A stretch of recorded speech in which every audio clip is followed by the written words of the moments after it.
Hello guys, welcome back to this channel. Guys, इस video में हम लोग बात करने जा रहे हैं स्टेट बैंक ऑफ इंडिया के ऊपर। लेकिन शुरू करें उससे पहले आपसे रिक्वेस्ट करना चाहूँगा हमेशा की तरह, अगर आप इस चैनल को फर्स्ट टाइम देख रहे हैं तो प्लीज़ सब्सक्राइब कर लीजिए और बेल आइकन को हिट कर लीजिए ताकि आपको किसी भी वीडियो की नोटिफिकेशन मिस ना हो और आप सबसे पहले देख पाएंगे।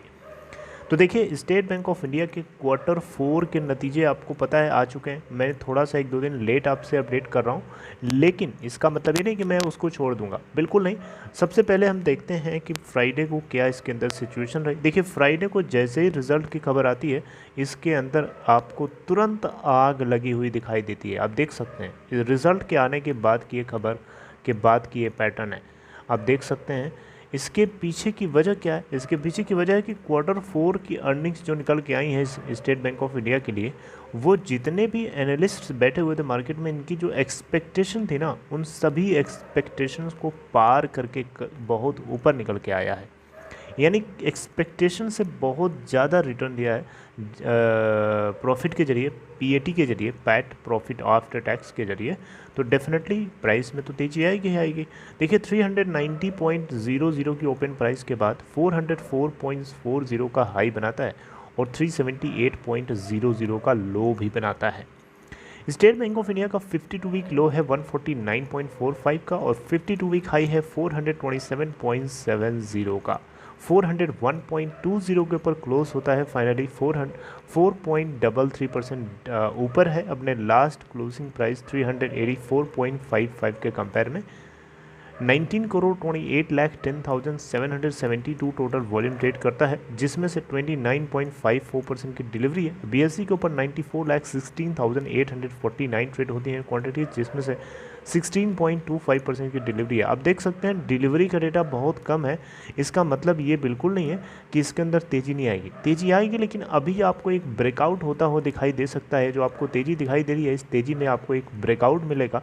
उस ब्रेकआउट में जहाँ सस्टेन करेगा उसी के आसपास अगर आप बाइंग कर लें और होल्ड करके बने रहें तो शायद आप इसके डिविडेंड का भी फ़ायदा उठा पाएंगे और साथ साथ में आपको रिटर्न्स भी अच्छे मिल जाएंगे। मार्केट कैप अगर हम देखें इस बैंक की तो 3,58,055.41 करोड़ रुपए है। स्टेट बैंक ऑफ इंडिया आपको पता है पीएसयू सेक्टर के जितने बैंक्स हैं उन सभी में नंबर 1 की पोजीशन पे बना हुआ है। देखिए, स्टेट बैंक ऑफ इंडिया के क्वार्टर 4 के जो नतीजे आए हैं उसमें जो इनका प्रॉफिट है वो ईयर ऑन ईयर बेसिस पे कंपेयर करेंगे तो 80% हमें जंप देखने को मिली है। 6,451 करोड़ का नेट प्रॉफिट निकल के आता है।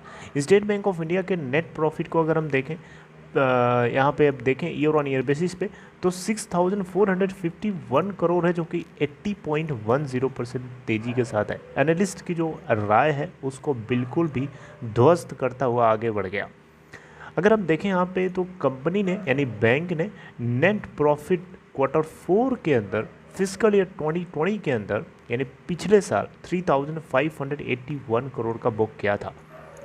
सिक्वेंशली अगर हम देखें तो कंपनी को यानी बैंक को नेट प्रॉफिट में 24.14% की तेज़ी देखने को मिली है। यानी क्वार्टर 3 फिजिकल ईयर 2021 यानी जो हमारा क्वार्टर जस्ट निकला है, इसके पहले वाला क्वार्टर 3 में इनको 5,196 करोड़ का नेट गेन हुआ था और इस बार क्वार्टर 4 में 6,451 करोड़ का है। परसेंटेज चेक करेंगे तो सिक्वेंशियल बेसिस पे 24.14% की गेन जंप देखने को मिल रही है और ईयर ऑन ईयर बेसिस पे 80.1% की जंप है। पैट के अंदर profit after tax stand alone basis के ऊपर अगर हम देखेंगे तो नेट प्रॉफिट इनका निकल के आता है तो 20,410 करोड़ का, जबकि पिछले साल के सेम क्वार्टर में स्टैंड अलोन बेसिस पे जो प्रॉफिट था 14,488 करोड़ का। कंपैरेटिवली देखें तो इस बार 40.88% की जंप देखने को मिली है। वहीं कंसोलिडेटेड बेसिस पे देखेंगे तो 20,405 करोड़ का नेट प्रॉफिट निकल के आता है क्वार्टर 4 के लिए, जो कि 13.34% तेज़ी के साथ है ईयर ऑन ईयर बेसिस पे। यानी पिछले साल के सेम क्वार्टर के नेट कंसोलिडेटेड प्रॉफिट को अगर आप कंपेयर करेंगे इस बार से तो 13.34% की जंप आपको सीधे सीधे देखने को मिलेगी। देखिए, बैंक की तरफ से एक बहुत ही धमाकेदार अनाउंसमेंट किया गया है। अगर आप इसके अंदर होल्डिंग करते हैं तो आपके लिए बहुत खुशी की खबर है। देखिए बैंक के बोर्ड ऑफ डायरेक्टर्स ने डिविडेंड डिक्लेयर किया है 4 रुपये पर शेयर के हिसाब से। 400% का डिविडेंड है, इसलिए है क्योंकि इस कंपनी का, इस बैंक का 50 जो फेस वैल्यू है 1 रुपये है। तो उससे अगर आप देखेंगे परसेंटेज में तो 400% का डिविडेंड आपको मिल रहा है, यानी लगभग 4 रुपये आपको पर शेयर के हिसाब से मिलेगा। यानी अगर आप एक शेयर रखते हैं तो आपको 4 रुपये उसके ऊपर डिविडेंड के रूप में मिलने वाले हैं। एंड आप कंपेरेटिवली आप कंपेयर कर सकते हैं, आपके पास जितने भी क्वांटिटीज़ हैं उसमें आप 4 से मल्टीप्लाई कर लीजिएगा, आपका डिविडेंड अमाउंट आपको मिल जाएगा। ओके, यहाँ पे अगर एक चीज़ और देखें तो बैंक के अंदर आप देखिएगा जो निम है, निम मतलब नेट इंटरेस्ट मार्जिन, उसके अंदर या फिर नेट इंटरेस्ट इनकम जिसको बोला जाए, जो कि आपको पता है बैंक की कमाई होती है, बैंक जहाँ से लोन उठाता है वहाँ से किसी दूसरे को बांटता है, फिर दोनों जगह से जो इंटरेस्ट आता है उनका सब्ट्रैक्शन जो होता है वही बैंक का नेट इंटरेस्ट इनकम होती है। तो एनालिस्ट की जो रिपोर्ट थी उसको इस बार इस बैंक ने बिल्कुल छप्पर फाड़ करके ऊपर निकल गया है। यहाँ पे देखें तो NII के अंदर 19% की ग्रोथ हमें देखने को मिली है इस क्वार्टर के अंदर, क्वार्टर 4 के अंदर। ओके, आप देख सकते हैं it's NII was up 19% in reporting quarter to 27,067 crore from 22,767 crore in quarter 4 physical year 2021। Sequentially अगर हम देखें तो NII के अंदर 6.08% की गिरावट जरूर देखने को मिली है। ठीक है, एक और बहुत अच्छी खबर यह है कि बैंक को लोन की प्रोविजनिंग कम करनी पड़ी है, यानी प्रॉफिट में से बैंक जो है अपना पैसा निकाल करके बैड एसेट्स या बैड लोन्स के खिलाफ प्रोविजनिंग करते हैं ताकि कोई भी दिक्कत आए तो उसको टैकल किया जा सके। तो बैंक को, SBI को, स्टेट बैंक ऑफ इंडिया को इस बार क्वार्टर 4 में जो प्रोविजनिंग करनी पड़ी है उसके अंदर गिरावट है, 16.64% से गिरावट है।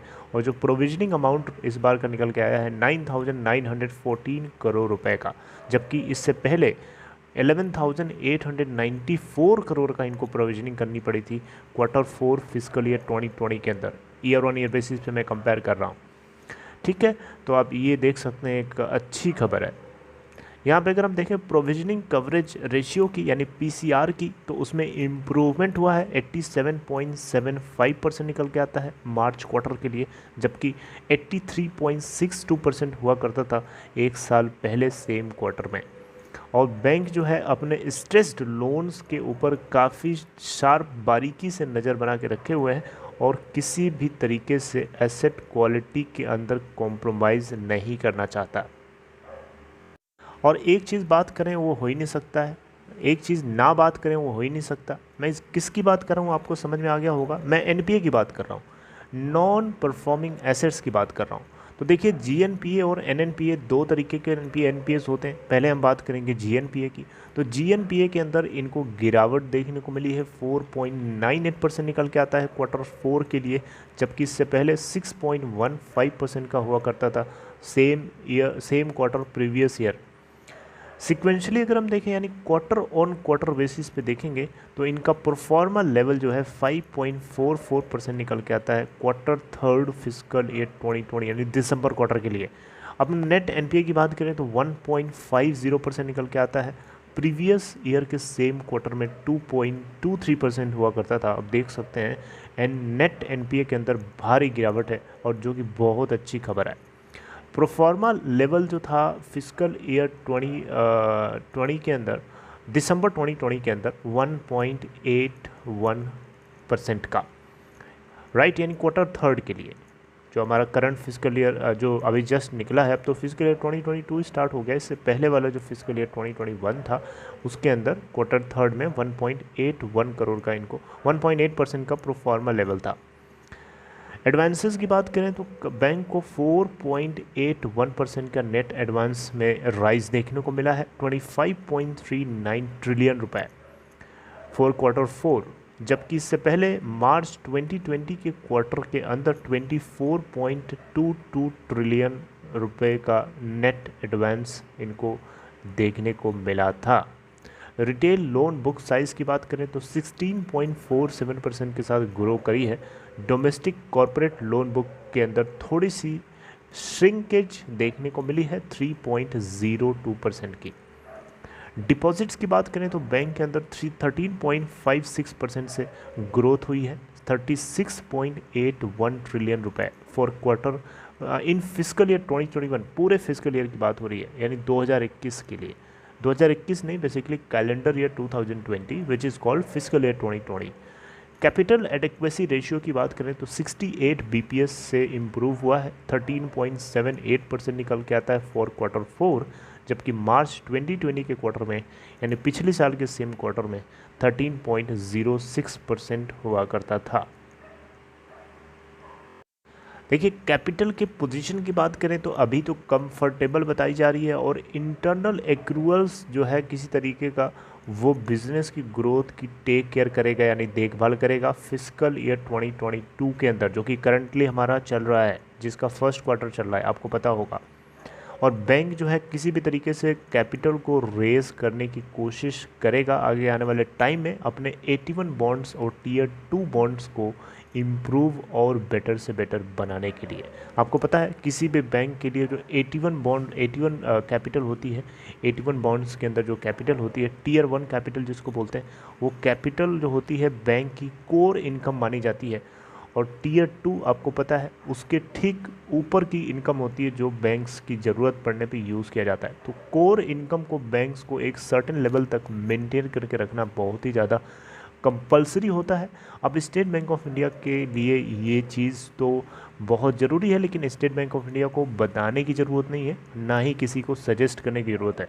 इस बैंक के पास ऑलरेडी कैपिटल बेस इतना मजबूत है और ये बैंक इसके काबिल ऑलरेडी है। ठीक है, बाकी जो छोटे मोटे बैंक्स होते हैं उन सभी को थोड़ी चिंता की ज़रूरत होती है, जैसे कि स्टेट बैंक ऑफ इंडिया के अलावा कनारा बैंक है, आपका पंजाब नेशनल बैंक है, बैंक ऑफ बड़ौदा है, इन सभी को ज़रूरत पड़ जाती है कभी कभी। ओके, तो ये इन्फॉर्मेशन आई होप कि आपको समझ में आ गई। I hope you got everything whatever I told you today in this video, and if you like this content guys, please give a thumbs up, and if you're interested to open Demat account or trading account, if in case you are new to stock market, there is a link in description box in of this video. You can click on that link to open an account in Upstock. See you guys next time, updating something new in next video. Till then, take care.